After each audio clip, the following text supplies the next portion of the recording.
I now give the floor to Her Excellency Thorgerður Katrín Gunnarsdóttir, Minister for Foreign Affairs of Iceland.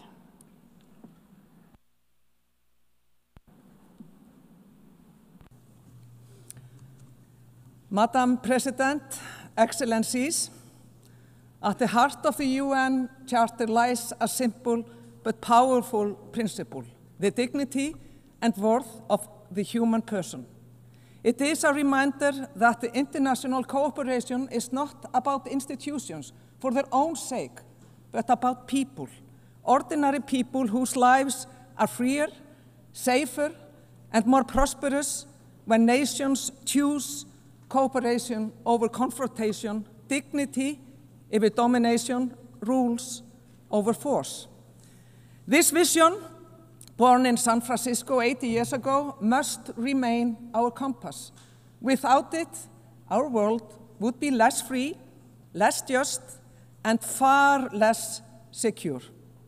For Iceland, a small state whose independence and prosperity depend on respect for international law, the rules-based order has been nothing short of essential. And sadly, these very foundations are under siege. Fundamental principles of self-determination and equal rights for all nations are increasingly being undermined and even deliberately abandoned. We see paralysis in the Security Councils, contempt for international law, and a disturbing rise in isolationism and big power politics. This, in turn, contributes to a decline in the public's trust in a system that has brought us so much in the past 80 years. This erosion of the rules-based international order is deeply, deeply dangerous. A world not governed by rules will be a world where the strong impose their will and the weaker, they will pay the price. This may appeal to those who possess such power. There are clear indications that it does, but that is a world we cannot and should not accept. Madam President, Russia's full-scale invasion of Ukraine is not only a blatant violation of the UN Charter, it is a direct assault on this organization itself. And the fact that the aggressor sits on the Security Council entrusted with upholding peace is nothing short of obscene. Ukraine is not only bravely fighting for its independence and survival, but also defending the very, very values that the United Nations were founded upon: sovereignty, territorial integrity, and the right of all nations to live in peace and to live in freedom. Unfortunately, despite Ukraine's clear willingness and committed efforts by the United States and Europe, the path to peace has not advanced. As the past few weeks have shown, Russia does not want peace. Instead, the Kremlin accelerates brutal attacks on civilians and critical infrastructure in Ukraine. And meanwhile, Russia's provocations over Estonia, Poland, and Romania should be of concern to all nations. And let us be clear, Russia has no intention of ending this war. It escalates, it terrorizes, it tears children from their homes. Tens of thousands of Ukrainian children have been abducted, a heinous crime, an attack on Ukraine's very, very future. If the dignity and worth of the human person mean anything, it is that these children are returned immediately. To the people of Ukraine, I say, Iceland stands with you, not only out of solidarity, but also because you are on the front lines, defending a rules-based order where law prevails over brute force. You must, dear friends, have a just and lasting peace. Dear colleagues, We must speak with equal clarity about Gaza. We are witnessing now crimes against humanity and war crimes in broad daylight. What appears before us is systematic ethnic cleansing. This needs to end. We need an immediate ceasefire, full humanitarian access, and the unconditional release of all hostages. We need peace for all the innocent people. Iceland unequivocally condemned Hamas's gruesome terrorist attack on Israel October 7th. There is no justification for such brutality, nor the taking of hostages. But nothing, and I mean nothing, can justify the collective punishment of millions of Palestinians. Starvation, bombardment, forced displacement. These acts are cruel, they are inhumane, and they are illegal. There are children dying every day in Palestine. For the past 2 years, at least one child has been killed every hour in Gaza. Every single hour. Iceland recognized Israel in 1948 and Palestine in 2011. Our position remains clear. Both peoples have equal rights to self-determination. Lasting peace depends on it. A two-state solution where Israelis and Palestinians live side by side in peace and mutual recognition remains the only viable path to peace, even if many doubts its feasibility today. If we abandon it, we abandon hope itself. Extremists and spoilers on both sides have long stood in the way of peace. Hamas has no place in the future of Palestine. And when Israeli officials call for annexation or the expulsion of Palestinians, they are not defending Israel's security. They are not defending Israel's security. They are calling for violations of international law. And we call it what it is: hateful, illegal, and a direct obstacle to peace. President Russia's aggression in Ukraine, Israel's military operations in Gaza, as well as the horrific war in Sudan, are the starkest demonstrations of deeply troubling global trend. Growing disregard for international law and multilateral commitments. We are seeing this when it comes to international courts. The opinions of the International Court of Justice, ICJ, and the International Criminal Court has been defied and targeted with punitive measures. At a time when more accountability is most needed, the very institutions that were set up to exert that accountability, they are now being actively eroded.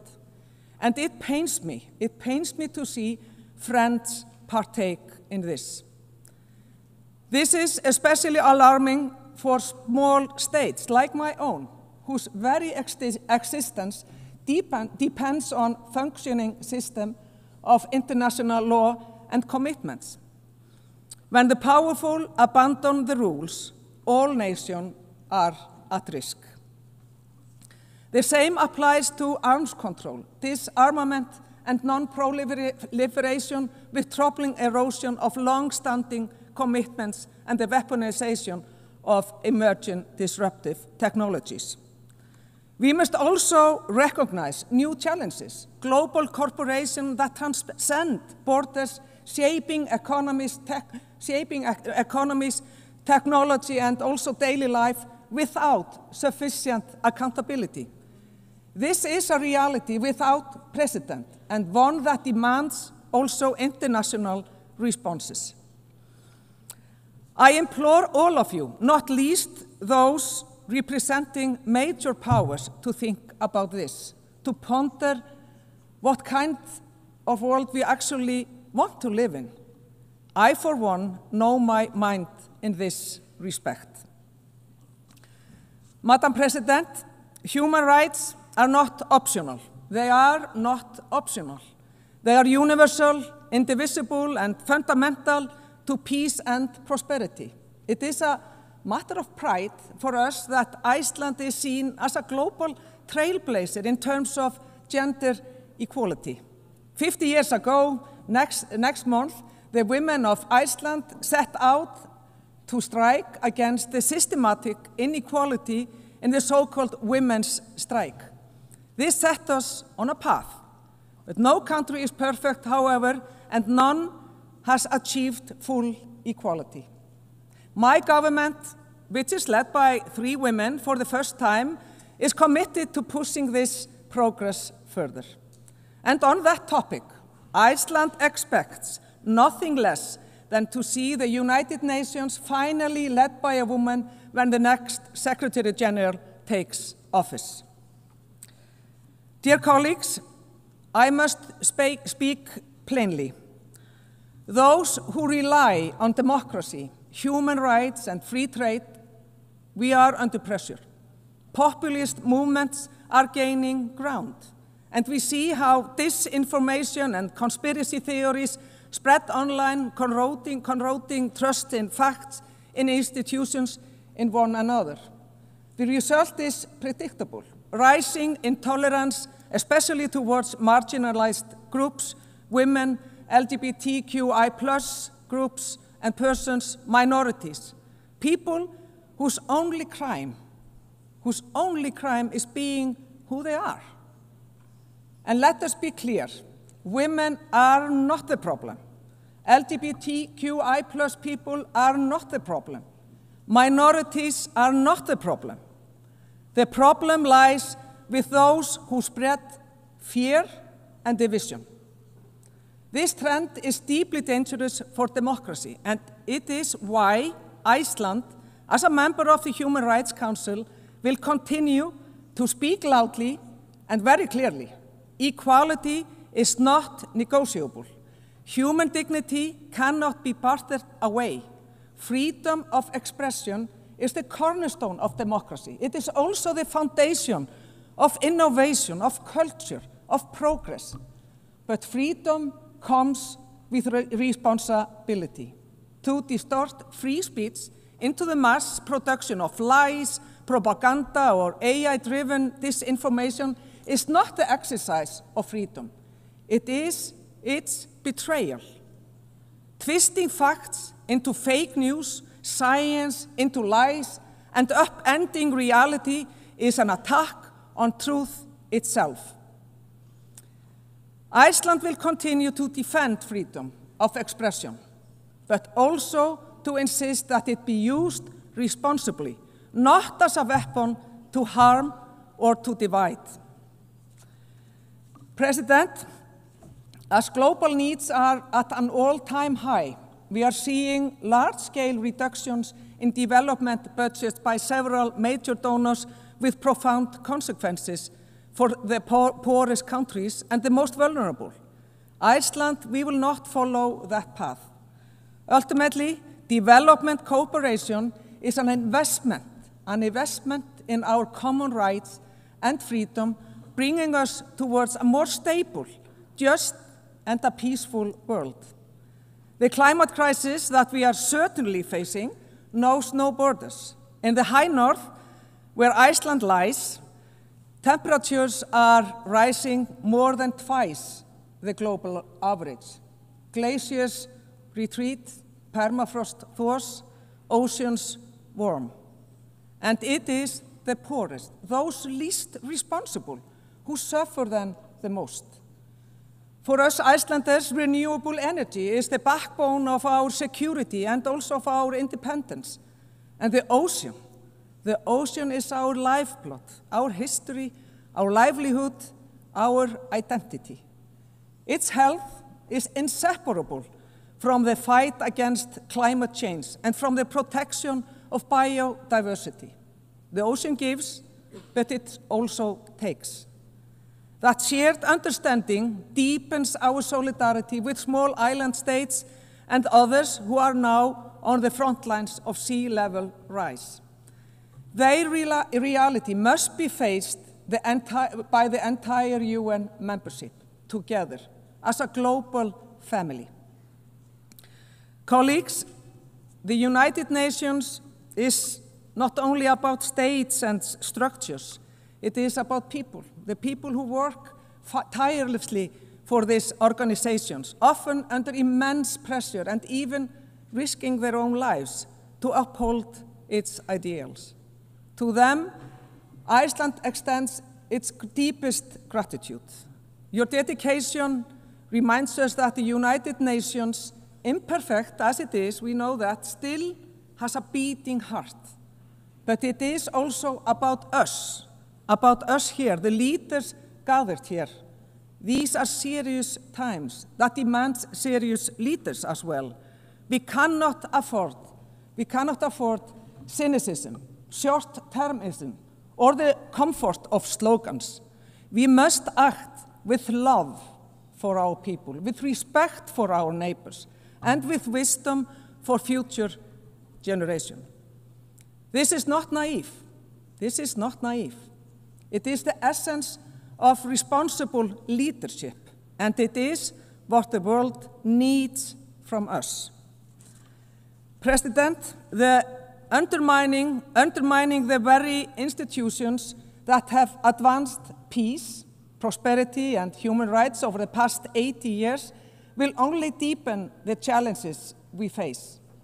At this critical moment, it is crucial we reverse course so that we can pass on to the future generations that we may have at times taken for granted. The world needs the United Nations, and we have to be strong as we can be. And yes, we face daunting challenges, but our story as a global community is not only of crisis, not at all. It is also one of progress. Apartheid was abolished. Extreme poverty was cut in half. Treaties were created to protect our skies and to protect our seas. These achievements remind us of what is possible when we act together. For Iceland, the choice is very clear. We will always stand for equality, for respect for international law, and for peace, even when the tide turns against us, even when others wish these values silenced. We will not be silenced.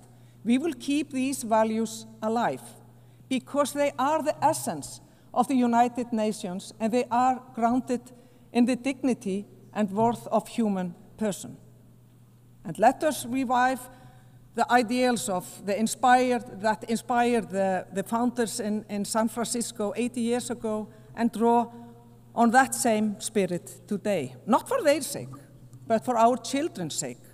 They deserve a world where peace, where justice, dignity, and freedom are not just words on paper, but lived realities. And that is the legacy we must leave them. Thank you so much.